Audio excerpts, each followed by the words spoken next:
ശിക്ഷിക്കുക എന്ന് പറയുന്നതിൽ തെറ്റ് ചെയ്തവരെ എല്ലാം ശിക്ഷിച്ച് ഇല്ലാതാക്കുന്ന യുക്തിക്കകത്തല്ല. അടിച്ചും തല്ലിയും ഉണ്ടാക്കിയ ആൾക്കാരുടെ മക്കളാണിതല്ല.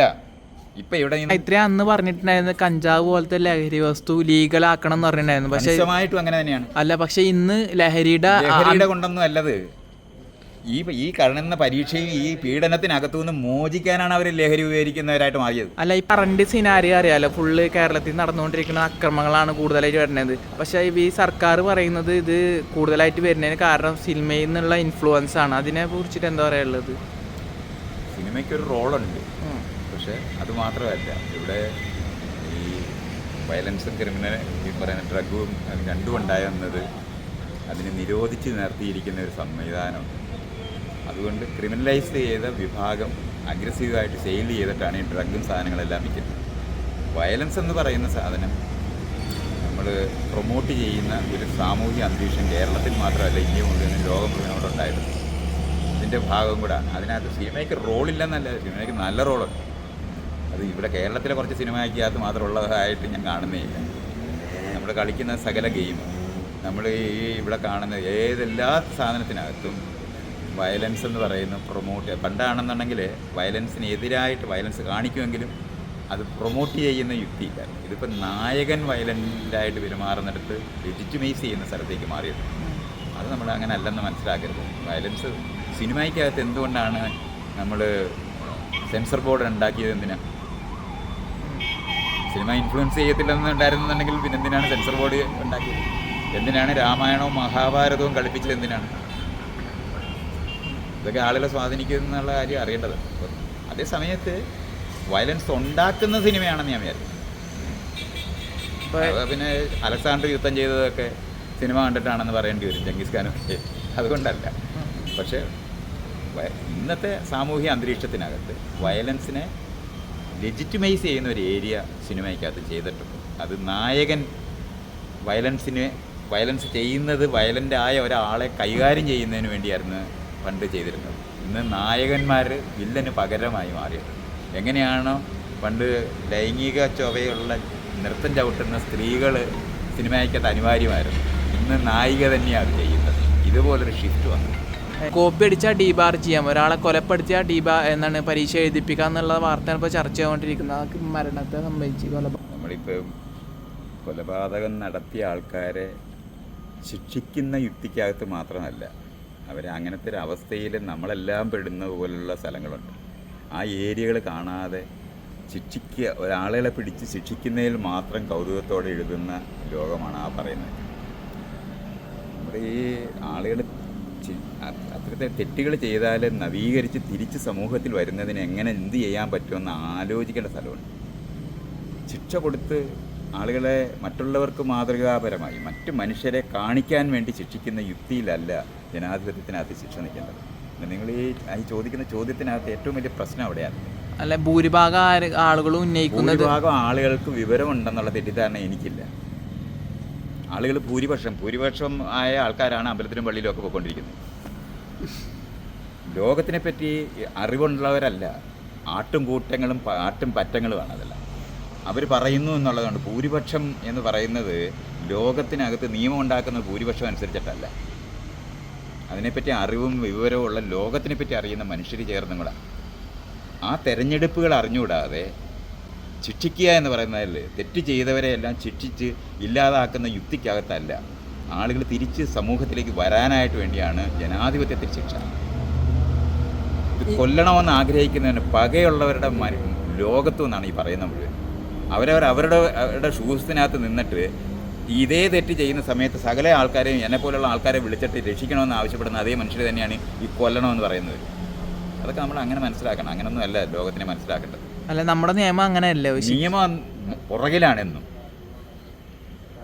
ലോകത്തിൻ്റെ അകത്ത് നിയമങ്ങൾ എന്നും പുറകിലാണ്. മനുഷ്യരുടെ അറിവും ലോകത്തിനെ പറ്റിയുള്ള ധാരണയും ഉണ്ടാക്കിയിട്ട് പുത്തൻ നിയമങ്ങൾ, അതിനാണ് നമ്മൾ നിയമസഭകൾ ഉണ്ടാക്കുന്നത്. നിയമം ശരിയായിരുന്നുണ്ടെങ്കിൽ പിന്നെ എന്തിനാണ് നിയമസഭ ഉണ്ടാക്കുന്നത്?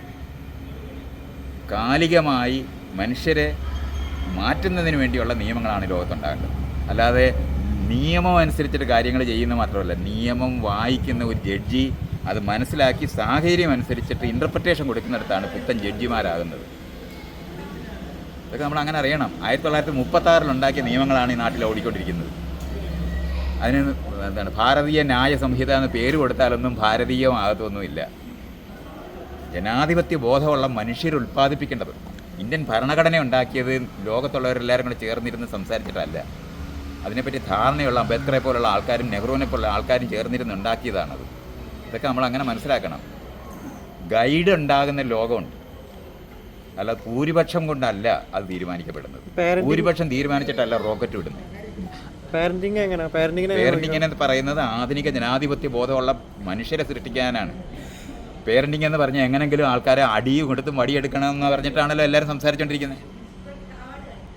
അടിച്ചും തല്ലിയും ഉണ്ടാക്കിയ ആൾക്കാരുടെ മക്കളാണിതല്ല ഇപ്പം ഇവിടെ ഈ നടക്കുന്ന മനുഷ്യർ മുഴുവനും. മെച്ചപ്പെട്ടവരൊന്നും അല്ല, അതുകൊണ്ട് അതൊന്നും പറയണ്ട. അല്ല മൈത്രി അന്ന് പറഞ്ഞിട്ടുണ്ടായിരുന്നു കഞ്ചാവ് പോലത്തെ ലഹരി വസ്തു ലീഗലാക്കണം എന്ന് പറഞ്ഞിട്ടുണ്ടായിരുന്നു. പക്ഷേ നിശ്ചയമായിട്ടും അങ്ങനെ തന്നെയാണ്. അല്ല, പക്ഷെ ഇന്ന് ലഹരിയുടെ കൊണ്ടൊന്നും അല്ലത്. ഈ കാണുന്ന പരീക്ഷയും ഈ പീഡനത്തിനകത്തു നിന്ന് മോചിക്കാനാണ് അവർ ലഹരി ഉപയോഗിക്കുന്നവരായിട്ട് മാറിയത്. അല്ല, ഈ 10ാം ക്ലാസ്സിന് സ്കൂളിനകത്ത് പഠിപ്പിച്ചാൽ ലഹരി ഉപയോഗിക്കുന്നവരായി മാറും. ഇതിനൊരു സംശയം വേണ്ട. അല്ല, ഇപ്പോഴായി കൂടുതൽ റിപ്പോർട്ട് ചെയ്യുന്നത് 10ാം ക്ലാസ് ചെയ്യുന്നതൊക്കെ വേറെ കാര്യം. നിങ്ങളെപ്പോലെ ഇപ്പം നമ്മൾ സോഷ്യൽ മീഡിയ ഉള്ളത് കാരണം കൊണ്ട് ക്യാമറ കയ്യിൽ എല്ലാവരും ഉള്ളതുകൊണ്ട് ഇഷ്ടം പോലെ പറയുന്നു എന്നുള്ളതല്ലാതെ റിപ്പോർട്ടിംഗ് ആണ് കൂടിയിട്ടുള്ളത്. അതേ സമയത്ത് നമുക്ക് കാണാൻ പറ്റും ഈ മയക്കുമരുന്ന് കൊടുക്കുന്നത് വലിയ വിഭാഗങ്ങൾ ലോകത്തുണ്ടായിരിക്കുന്നത്, മയക്കുമരുന്ന് കൊടുക്കുന്നത് കള്ളക്കടത്തിൻ്റെ ലോകം ഉണ്ടാകുന്നത് നിരോധനത്തിൻ്റെ യുക്തി നിൽക്കുന്നുണ്ടാണ്. വില കുറഞ്ഞാലും ഒരാൾ നിൽക്കാൻ നടക്കത്തില്ല. നിരോധിക്കുന്നതുകൊണ്ടാണ് ഇത്രയധികം അഗ്രസീവ് സെയിൽസ് ഉണ്ടാകുന്നത്. ഇത് എന്താണ് ചാരായം നിരോധിച്ച സമയത്ത് ഞാൻ ആന്റണിക്ക് കത്ത് കൊടുത്തിട്ടുള്ളതാണ്, നിങ്ങളിത് ചെയ്യരുത്. അല്ല, അതിനൊരു മറുവശം ചിന്തിക്കാൻ ഈ ലഹരി വസ്തുവിന് അഡിക്ഷൻ ഇല്ല. അഡിക്ഷനെ വീണ്ടും വീണ്ടും ചെയ്യാൻ ലഹരി വസ്തുവാണ്. അതിന് 4ാം സ്ഥാനമാണ് ലഹരിയിൽ. അതെങ്ങനെയാണ് ഈ ഗവൺമെൻറ് കൊടുക്കുന്നത് എല്ലാം ഇങ്ങനെ ചെയ്യുന്നത്? ആഠ്യത്വം ഉള്ളതായതുകൊണ്ടാണ്. മറ്റേതിന് അത്ര ആഠ്യത്വം വന്നിട്ടില്ലെന്നേ ഉള്ളൂ. ഇല്ലീഗലാകുന്നത് ഇപ്പം ഭരിക്കുന്നവർ ഈ മദ്യത്തിൻ്റെ ആൾക്കാരാണ്. അതുകൊണ്ടാണ് അവരാണ് ഈ മറ്റുള്ള സാധനത്തിനെതിരായിട്ട് ഇങ്ങനെ പറഞ്ഞുകൊണ്ടിരിക്കുന്നത്. അതും കൂടെ മനസ്സിലാക്കേണ്ടതുണ്ട്. കഞ്ചാവ് ഈ നാട്ടിലുള്ള സകല ആൾക്കാരും ഇവിടുത്തെ ഈ എന്താണ് ഇപ്പോഴത്തെ ആ കുംഭമേളയ്ക്ക് പോയിട്ടുള്ള സകല സ്വാമിമാരെയും പിടിച്ച് ജയിലിടണ്ടേ ഇവർ ഈ പറയുന്ന സാധനമാണെങ്കിൽ ശരിയാണെങ്കിൽ?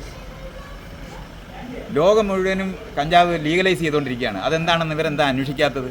ഈ ആളുകളെ മുഴുവൻ 10-15 വർഷം ഇട്ടിരിക്കുകയല്ലേ. എന്ത് കാരണം കൊണ്ടാണ്?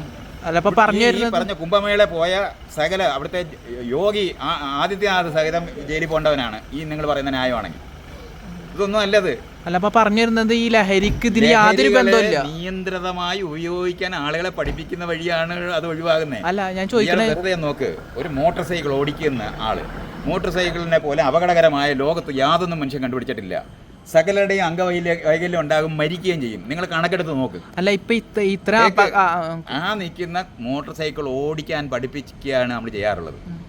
നിയന്ത്രിതമായ സ്പീഡിൽ ഓടിക്കണമെന്നാണ് പറയുന്നത്. ലോകത്ത് ഏത് വസ്തുവും മനുഷ്യർക്ക് ഉപയോഗിക്കാനൊക്കും, അത് നിയന്ത്രിതമായി ഉപയോഗിക്കുന്ന വഴി. മരുന്നുകളെല്ലാം അങ്ങനെയാണ്. അമിതമാകുന്ന വഴിയല്ല, ഡോസ് നിർണ്ണയിക്കുന്നതാണ്. ഈ വിദ്യാഭ്യാസമാണ് മനുഷ്യർക്ക് കൊടുക്കേണ്ടത്.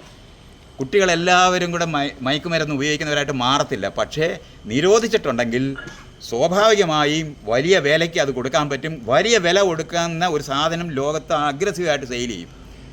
ഇന്ന് ഈ കാണുന്ന കേരളം ഉണ്ടാക്കിയെടുത്തത് നിരോധനം കൊണ്ടാണ്.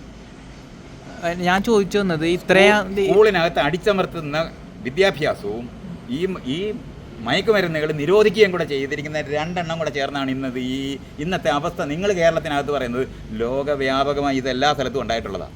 അല്ല, അപ്പോൾ ഞാൻ ഇത്രയധികം റേഷ്യോ അനുസരിച്ചാണെങ്കിൽ ജനുവരി ഫെബ്രുവരിയിൽ ഏറ്റവും കൂടുതൽ അക്രമങ്ങൾ നടന്നിട്ടുള്ളത്. അപ്പോൾ ഇതിന് യാതൊരു പങ്കും ലഹരിക്കില്ലേ? യാതൊരു ഇത് ആളുകൾ മയക്കുമരുന്ന് ഉപയോഗിക്കുന്നുണ്ടല്ല വയലൻ്റ് ആകുന്നത്. വയലൻസിന് മറക്കാനാണ് മദ്യമൊക്കെ എല്ലാവരും ഉപയോഗിക്കാറുള്ളത്. അത് രണ്ടാമത് ഇൻഡ്യൂസ് ചെയ്യുന്ന ഉള്ളതുകൊണ്ടാണ് നമ്മളത് ഉപയോഗിക്കരുതെന്ന് പറയുന്നത്. മറക്കാൻ, വേദനകൾ മറക്കാനാണ് ആളുകൾ ഇതെല്ലാം ഉപയോഗിക്കാൻ തുടങ്ങുന്നത്. ശ്വാസമുട്ടുകൾ, സ്ട്രെസ് ഒഴിവാക്കാനാണ് ആൾക്കാർ മദ്യമൊക്കെ ഉപയോഗിക്കുന്നത്. മയക്കുമരുന്ന് ഇതൊക്കെ ഉപയോഗിക്കുന്നത് എങ്ങനെയാണ്?